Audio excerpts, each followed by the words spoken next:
Marathi voice सादर करीत आहे मेघना मेश्राम लिखित भयकथा सूर्या.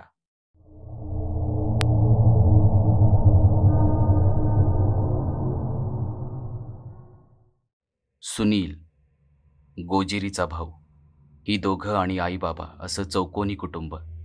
सुनील एका मोठ्या कंपनीत कामाला होता. चांगली नोकरी आणि घरी सगळं व्यवस्थित असल्यानं सुनीलच्या आईवडिलांनी कोमलला सुनीलसाठी मागणी घातली. कोमल ही सुनीलच्या मामाची मुलगी. लग्न थाटामाटात पार पडलं. सुखी संसार सुरू झाला दोघांचा. वर्ष निघून गेलं आणि आता एका लहान पाहुण्याची चाहूल लागली. घरचे सगळे खुश होते. सगळं काही खूप छान चाललं होतं. सुनीलचे आई वडील कोमलची काळजी घेत असत. काहीही कमी पडू देत नसत तिला. कोमलला डोहाळे चालू झाले. एकदा तिला भाजलेली मच्छी खायची इच्छा झाली. सुनीलचे आई वडील मच्छी घ्यायला आणि सोबतच किरकोळ बाजार करायला बाहेर पडले आणि रस्ता ओलांडताना एका गाडीनं जोरदार धडक दिली त्यांना. दुर्दैवानं तिथंच त्यांचा करुण अंत झाला. अंत्यसंस्काराचे विधी पार पडले. नातेवाईक सांत्वन करून कोमलला काळजी घ्यायला सांगून निघून गेले. शेवटी सुखदुःखाची 4 घटकांची सोबत. फार काळ गुंतून राहता येत नाही त्याच्यात. विवेक हाती धरून कर्तव्यबुद्धीनं पुढं चालावंच लागतं. पण माझ्यामुळेच त्यांचा अपघात झाला असं म्हणत कोमल या घटनेला स्वतःला जबाबदार धरू लागली. अर्थातच तिच्यासाठी आणि तिच्या पोटात वाढणाऱ्या कोवळ्या अंकुरासाठी ही गोष्ट वाईटच होती. मानसिक त्रास वाढू लागला तिचा. तेव्हा सुनीलनं स्वतःची बदली करून घेतली. गोजिरी आणि कोमलला घेऊन तो दुसऱ्या शहरात आला. जागा मिळणं तातडीचं होतं म्हणून मग घाईघाईत एका सोसायटीत फ्लॅट रेंटनं घेतला त्यानं. त्याला वाटलं जागा बदलली तर कोमलला बरं वाटेल. आई वडिलांच्या मृत्यूचं दुःख हलकं होईल आणि सगळं व्यवस्थित सुरळीत सुरू होईल. आठवड्याभरातच दोघींना घेऊन तो नव्या फ्लॅटमध्ये आला. कुलूप उघडून तो आत गेला. मात्र अचानक हॉलमधल्या लाईट्स आपोआप चालू बंद होऊ लागल्या. पण बरेच महिने फ्लॅट बंद असल्यानं होत असेल कदाचित, म्हणून सुनीलनं तिकडं फारसं लक्ष दिलं नाही. पण बंद असताना इतकी स्वच्छता कशी? त्याच्या मनात शंकेची पाल चुकचुकली. नवीन जागा असल्यानं सुनीलला सकाळी लवकर जाग आली. कोमल शांत झोपली होती. गोजिरीही साखर झोपेत होती. सुनील किचनच्या दिशेनं जाऊ लागला. इतक्यात त्याचा पाय एका चिकट द्रवावर पडला. काय सांडले बघायला त्यानं लाईट लावला आणि बघतो तर पाय रक्तानं माखला होता त्याचा. तो घाबरत पाय मागं टाकणार तोच त्याच्या पायाखाली एक मांजर मरून पडलं होतं. त्यानं पटकन तोंडावर हात ठेवला. शिसारी आली त्याला. ओरडला असता तर किरण आणि गोजिरी दचकून उठल्या असत्या, घाबरल्या असत्या त्या. पटापट त्यानं सगळं साफ केलं आणि काही झालंच नसल्याचं नाटक तो करू लागला. तो ऑफिसला गेला खरा, पण दिवसभर त्याचं कामात लक्ष नव्हतं. कुणीतरी क्रूरपणानं त्या मांजरीला मारून टाकलं होतं. इतकं भयानक की त्याचं विचारचक्र त्या एकाच घटनेभोवती फिरत होतं. रात्री घरी आला तो. जेवण केलं आणि झोपी गेला. मध्यरात्री कसल्या तरी आवाजानं त्याला जाग आली. कोमल उठेल म्हणून त्यानं लाईट लावला नाही. अंदाजानं हळूच तो बेडरूम बाहेर आला. आता आवाज त्याला अगदी जवळून येऊ लागला. आवाज किचनच्या दिशेनं येत होता. त्याला वाटलं भूक लागली असेल म्हणून कदाचित गोजिरी काहीतरी खात असेल. केस विखुरलेले होते तिचे, पण पण पाठमोरी असल्यानं तिचा चेहरा सुनीलला दिसत नव्हता. गोजिरी, ए गोजा, त्यानं आवाज दिला. अगं असं खाली बसून एवढ्या रात्रीचं काय खातेस? उठ, खुर्चीवर बस. तिकडून काहीच उत्तर आलं नाही. बोलता बोलता तिच्या जवळ तो आला. हलकेच तिच्या खांद्यावर हात ठेवले. तेवढ्यात तिनं झटकन मान वळवून नजर सुनीलवर रोखली. तो जागच्या जागी सर्द झाला. भीतीनं पाय थरथर कापू लागले त्याचे. विखुरलेले लांब केस, धारदार नख, खोबणीतून बाहेर आलेले डोळे आणि जबडा. तो तर एका बाजूनं फाटलेला होता. त्यातून सापासारखी जीभ वळवळत होती. शरीरातून प्रचंड दुर्गंधी सुटली होती तिच्या. थरकाप उडवणाऱ्या समोरच्या त्या दृश्यानं त्याची जणू तातखिळीच बसली. प्राणांतिक भयानं त्याचा संपूर्ण ताबा घेतला होता. त्याच अवस्थेत त्याच्याही नकळत तो हळूहळू मागे सरकू लागला. पायाखाली सांडलेल्या रक्तावरून त्याचा पाय घसरला. तसा तो दंड दिशी भिंतीला आपटला. पडत असताना हात चुकून बटनावर पडला होता त्याचा आणि क्षणार्धात ती खोली प्रकाशानं उजळून निघाली. समोरचं दृश्य बघून तो स्तब्ध झाला. समोर कोणीच नव्हतं. ना ते सांडलेलं रक्त, ना कुठली मुलगी. आपण स्वप्नात तर नव्हतो ना? त्याला वाटून गेलं. कदाचित भास झाला असेल आपल्याला. रात्रभर डोळ्याला डोळा लागला नाही त्याच्या. सकाळी पुन्हा लवकर जाग आली. आल्हाददायक वाऱ्याची झुळूक अंगभर पसरली. तसा तो बाल्कनीत गेला. पुन्हा पायाखाली मांजर मरून पडलेलं दिसलं त्याला. पोट फाडलेलं, निघृणपणानं हत्या केलेलं. रात्रीचा सगळा घटनाक्रम झरकन नजरेसमोर तरळून गेला त्याच्या. म्हणजे ते स्वप्न नव्हतं तर.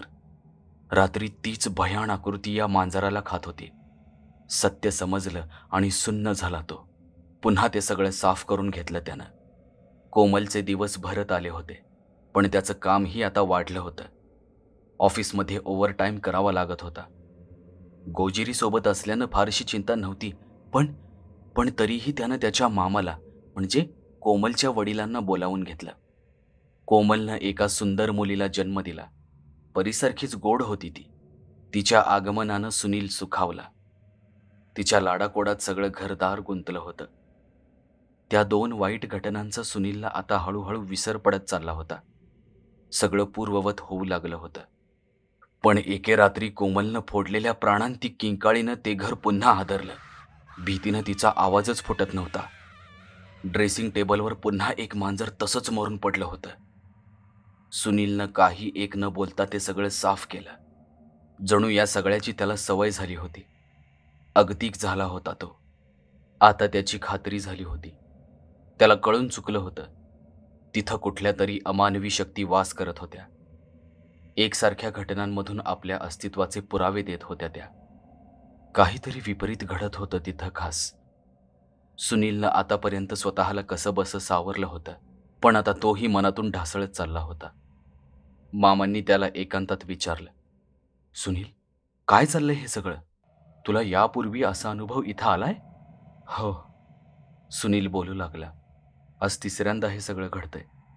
कोमल आणि गोजिरी घाबरतील म्हणून म्हणून मी त्यांना काही सांगितलं नाही. पण पण आता कशात लक्ष नाही लागणार मामा. त्याचा सूर काळजीचा होता. हे प्रकरण नक्कीच काहीतरी वेगळं आहे बरं का. आपण एक काम करू. माझ्या ओळखीचे एक मांत्रिक आहेत. त्यांच्या कानावर ही गोष्ट घालू. बघूया काय होतंय ते. आणि तू काळजी करू नकोस. ठीक होईल सगळं. मामांनी त्याला आश्वस्त केलं. त्याच रात्री नीरव शांततेत सगळेजण अगदी गाढ झोपेत होते. इतक्यात इतक्यात परीच्या रडण्यानं सुनीलला जाग आली. त्यानं हलकेच गोंजरत तिला अलगद पाळण्यातून उचलून घेतलं. पण पण त्याच्या हाताला कसला तरी चिकट द्राव लागला. लाईट लावली त्यानं आणि बघितलं तर इवलीशी परी रक्तानं माखली होती. इतक्यात इतक्यात कुणाच्या तरी हसण्याचा आवाज आला. आवाज वरच्या दिशेनं येत होता. भीत भीत त्यानं बघितलं तर एक स्त्री छताला पालीसारखी चिकटली होती. आज दुसऱ्यांदा त्याला ती दिसली. यावेळी सुनील स्वतःला सावरू शकला नाही आणि आणि त्यानं जोरदार किंकाळी फोडली. आवाजानं कोमल दचकून उठली. त्यानं छताच्या दिशेनं बोट दाखवलं, पण तिथं कुणीच नव्हतं. सुनील वेड्यासारखा एकदा छताकडे आणि परत परीकडे बघत होता. तिच्या तर शरीरावर रक्ताचा एक थेंबही नव्हता. दुसऱ्याच दिवशी मांत्रिकाला बोलावणं धाडलं त्यानं. मांत्रिकानं फिरून सगळं घर बघितलं.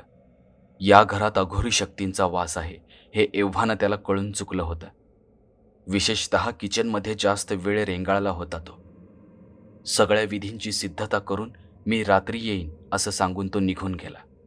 कोमल पाणी प्यायला किचनमध्ये गेली. कशाचा तरी जोरदार आवाज झाला. सुनीलनं किचनमध्ये धाव घेतली. ती बेशुद्ध होऊन पडली होती. सुनीलनं हलकेच उचलून तिला सोफ्यावर झोपवलं. शुद्ध आल्यानंतर कोमल रडू लागली.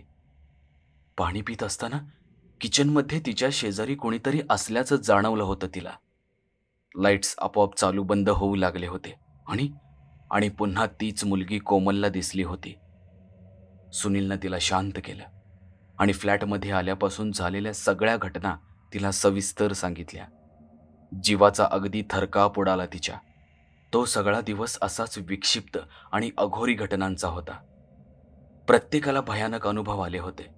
गोजिरी, कोमल आणि खास करून सुनीलची अवस्था तर अगदी केविलवाणी झाली होती. एव्हाना संध्याकाळ झाली होती. चिंतेचं वातावरण होतं सगळं. रात्र झाली. मांत्रिक आला. आल्या आल्या त्यानं सगळ्यांना सूचना केल्या. मी सांगतोय ते सगळं नीट ध्यानात घ्या. आपल्याकडे तसाही वेळ कमी उरलाय. तुम्हा सगळ्यांचा जीव धोक्यात आहे इथं. हे रक्षासूत्र घ्या. प्रत्येकानं हातात बांधा ते. आत्मा शक्तिशाली आहे तो. लवकरच खेळ सुरू होईल त्याचा. त्यानं एक रिंगण आखलं आणि त्यात सगळ्यांना बसायला सांगितलं.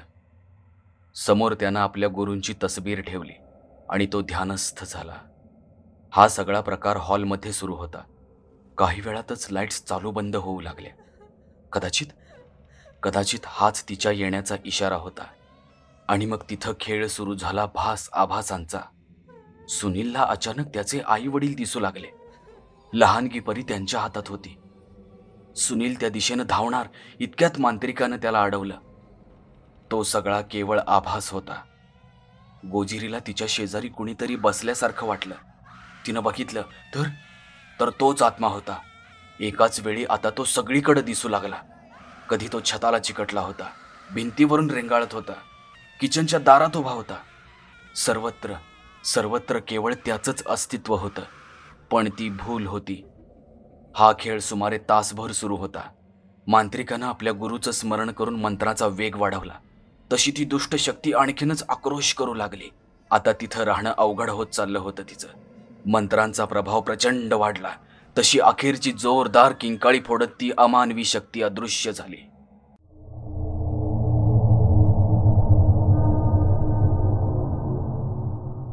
वातावरण सैलावलं. ताण हलका झाला तिथला. पण तिथल्या जवळपास प्रत्येकाला तिचा चेहरा दिसला होता. आता त्याबद्दल जाणून घ्यायची उत्सुकता त्यांना लागली होती. विशेषतः गोजिरीला. मांत्रिक सांगू लागला. ती गोजिरीच्याच वयाची मुलगी होती. याच शहरात नोकरी लागल्यावर इथं ती राहायला आली. काही दिवसातच तिच्या ऑफिसचं वातावरण तणावपूर्ण बनलं होतं. काही लोकांसोबत तिचा वाद झाला होता. रिझाईन टाकून दुसरीकडे जॉब बघण्याच्या प्रयत्नात होती ती रात्र या फ्लॅटमधली अखेरची रात्र ठरली तिच्यासाठी. छताला गळफास लावून तिनं स्वतःला संपवलं. मृत्यू अनैसर्गिक झाला होता तिचा आणि म्हणूनच तिचा आत्मा या घरात भटकत होता. काल मुक्ती मिळाली तिला. आणखी काही काळ आपण थांबलो असतो तर तुम्हा सगळ्यांचा मृत्यू निश्चित होता. सत्य आता सर्वांना कळून चुकलं होतं. गोजिरी मध्येच म्हणाली. पण नाव काय होतं तिचं? सुरभी. आईबाबांची लाडकी सूर्या.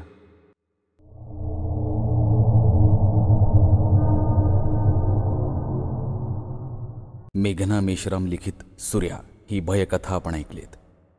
कथा आवडल्यास लाईक आणि शेअर करा आणि मराठी व्हॉइस या आपल्याच यूट्यूब चॅनलला जरूर सबस्क्राईब करा. अशाच एकाहून एक सरस उत्कंठावर्धक भयकथा घेऊन आपल्या भेटीला येतोय लवकरच.